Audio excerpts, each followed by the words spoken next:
Hey guys, I know that the school year is officially over now, but I did promise that I would finish this book. We left off at a big cliffhanger yesterday, if you're reading along with me. And so we're on chapter 46. Each day that I'm reading about 15 minutes, if you are following. So Roz and her son had just gone to go see the robot grave site, and her son, Bright Bill, got pretty upset when he saw the dead robots and he wanted to go home. So they were on their way home, and Roz got to the top of a cliff, and there she saw some bears. So this chapter is called The Fight. "Hello, bears. My name is Roz." "Oh, we know who you are," said the sister bear. Her voice dripped with sarcasm. "We are very happy to see you again." "Yeah, we're very happy to see you again," echoed the brother bear. "Why do you always repeat what I say?" said the sister bear to her brother. "It's so annoying." "I was just backing you up." "Let me do the talking." "Fine, you don't have to be so mean about it." The bickering bears were interrupted by the robot's friendliest voice. "With whom do I have the pleasure of speaking?" "Oh, how rude of us," said the sister bear. "My name is Nettle, and this is my little brother Thorn." "I'm not little," snapped Thorn under his breath. "It is so lovely to meet you both," said Roz. "But I am afraid I really must be going." And I am afraid we can't let you do that." Nettle stepped into Roz's path. "My brother and we don't like monsters." "I am not a monster. I am a robot." "Whatever you are, we don't like you," said Thorn. "We hear that you've become very comfortable on our island," said Nettle, "and now we are going to make you very uncomfortable." "Yeah, we're going to make you very uncomfortable." "Ugh, stop repeating me, Thorn." Poor Roz was in serious trouble. The bears were closing in on her, but she couldn't run, she couldn't hide, and she couldn't fight. The robot didn't know what to do, but before she could do anything, there was a loud squawk and a streak of feathers. "Stay away from my mama!" Bright Bill swooped down and skidded to a stop between the robot and the bears. "So the rumors are true," Nettle laughed. "There really is a runty little gosling who thinks that the robot is his mother. How could anyone be so stupid? Do yourself a favor, gosling, and fly away before you get hurt." "She is right, Bright Bill," said Roz. "Please, just let me handle this." But the gosling stood his ground. He spread his wings and he hopped around, ready to defend his mother.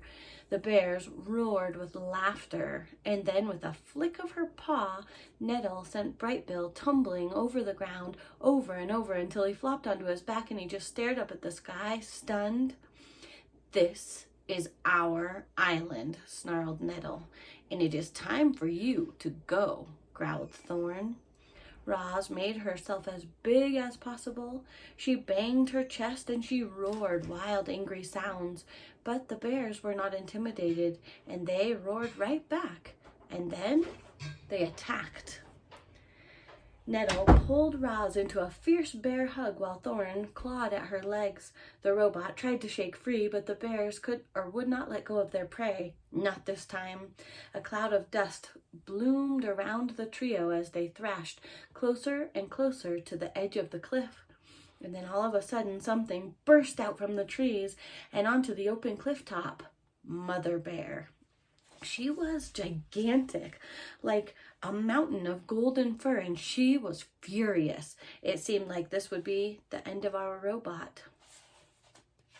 But Mother Bear wasn't just there to join in the fight. She was there to break it up. "Nettle! Thorn! Get over here this instant!" The young bears should have listened to their mother, but instead they just pretended not to hear her. Nettle slashed at Roz's body and Thorn began wrestling with her foot. He grabbed the foot with both of his paws and he forced it up from the ground, and then with every ounce of his strength he twisted the foot around. Now, reader, the following events happened very quickly. First, there was a strange thwip sound as the robot's right foot popped off and her legs sailed through the air, and then everyone toppled over. Nettle and Roz fell sideways along the edge, but Thorn fell backwards and he tumbled right off the cliff. Here he is. Now, do you know what the most terrible sound in the world is? It is the howl of a mother bear as she watches her cub tumble off a cliff. Mother Bear's howl was so startling that it snapped Brightbill right out of his stupor. Her howl was so powerful that it shook Roz's entire body. Her howl was so loud that animals heard it clear across the island. But there was no reply from Thorn. Mother Bear's howl slowly faded and she just wilted to the ground. Roz watched as her detached foot sailed over the edge and plummeted down to the shore below. It fell past circling seagulls, smashed off a rock, and disappeared into the waves. And that's when the robot noticed something furry dangling from the cliffside. Thorn? His full weight hung from a tree that was rooted to the rock wall. He gripped the tree tightly in his jaws and he looked up at Roz with wide, frightened eyes. "I see Thorn," shouted Roz. "Grab my legs, quickly." Mother Bear and Nettle scrambled to their feet. Each bear took a leg in her mouth, and together they slowly lowered Roz head first down the cliff. Thorn whimpered through clenched teeth as he watched the robot approach, and then he felt her strong arms wrap around him, and he heard her booming voice holler, "Pull us up!" Thorn let go of the branch and he cried, "Please don't drop me, Roz. I don't want to die." "Do not worry," said the robot. "I will not drop you." The next few moments seemed to drag on and on. Mother Bear and Nettle kept on pulling on Roz's legs, and more of the robot slowly came into view until a furry golden head finally appeared and Thorn leaped into the embrace of his family. The parade. This is chapter 47. "Does it hurt?" Brightbill touched the smooth surface of his mother, or where his mother's foot used to be. "No, it does not hurt," said Roz, "but it will be difficult for me to walk." The bears huddled behind the gosling and they stared at the robot's stump of a leg. Nobody understood how a foot could just pop off like that, or how Roz could remain so calm. "Roz, I am sorry that my cubs attacked you," said Mother Bear. "Sometimes they're completely out of control." "It's okay. You know how they are at this age." "I can't thank you enough for saving my Thorn. I promise my cubs will never bother you again. Isn't that right?" "Yes, Mother," said Nettle and Thorn together. The robot tried to walk. She bobbed up and down on her uneven legs, which worked well enough on the flat surface of the hilltop, but once she entered the forest, her problem became clear. The smooth stump had no grip, and it slipped around on the forest floor, and so Roz tried hopping on her one good foot. She took a few crunching hops, and then she clanged into a tree trunk. A few more hops, and she crashed into the undergrowth. "I'm really sorry I broke off your foot," said Thorn as he helped the robot up from the weeds. "I forgive you," said Roz. Whether she was capable of true forgiveness is anybody's guess, but they were nice words, and Thorn felt better when he heard them. "It looks like I will have to crawl home," said Roz. "Nonsense," said Mother Bear. "I have a better idea." Mother Bear lay flat down on the ground while her bear cubs boosted Roz up and onto her back, and then Brightbill fluttered onto the bear's broad shoulders, and when they were both safely aboard, the group set off through the forest. The robot was heavy, but she was no trouble for the giant animal. Mother Bear strolled along as if it were perfectly normal for a robot to be riding on her back. They made quite a grand procession, all walking together like that, and the procession became even grander as deer and raccoons and birds and all kinds of other animals joined in. Everyone wanted to see the mother robot riding on the Mother Bear. The group wound its way past ancient trees and over rolling meadows and through babbling streams, collecting more and more curious animals as they went. It was the grandest parade of wildlife that anyone had ever seen, and leading the way was our robot, Roz. But the parade couldn't last forever. As the sun went down, the other animals began drifting away, and one by one, when the parade finally arrived at the nest, when they finally arrived at the nest, only the original members remained. "Whew, well, here we are," said Mother Bear, helping Roz down into the garden. "Now, wasn't that better than crawling all the way home?" "Oh, yes, that was wonderful," said the robot. "I cannot imagine a better ending to this day. Thank you very much." "Yeah, that was amazing," squeaked the gosling. "My friends won't believe me when I tell them I rode across the island on the back of a bear." "I am glad you enjoyed yourselves," Mother Bear smiled. "It's the least I could do after all of the trouble these two have caused." Her smile became a frown, and she glared at her two cubs, who suddenly took great interest in a pebble on the ground. It was late, and it had been a long and difficult day for everyone. So the bears said goodbye, and they headed back to their cave. Bright Bill and Roz stood in the garden, and they watched their new friends lumber away. And then the gosling said, "Mama, do you think you will ever be able to walk again?" "I am not sure," said the robot, "but I know who to ask for help. Now, get ready for bed." All right, this chapter is called The New Foot. We're on to chapter 48. Mr. Beaver squinted at Roz's stump. I've never built a foot before." He stroked his whiskers and he muttered to himself, "There are really 3 problems to solve.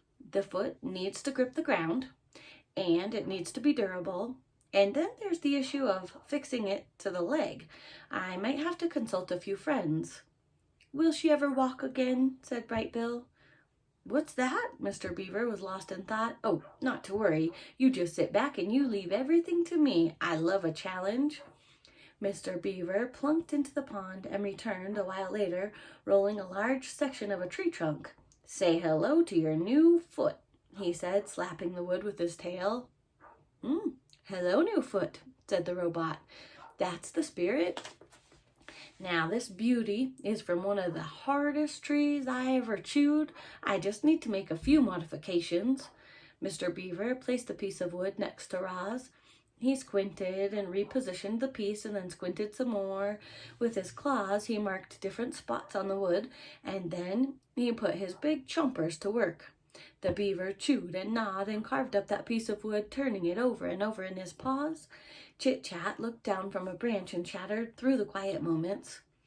"This reminds me of the time that I saw the fox catch a lizard by the tail, and somehow the lizard's tail fell off and he got away, and then later I saw the lizard and he got a new tail, and now Roz is going to get a new foot and everything will be just fine." The wooden foot took shape, and before long Mr. Beaver was standing beside a beautiful carving that resembled a boot.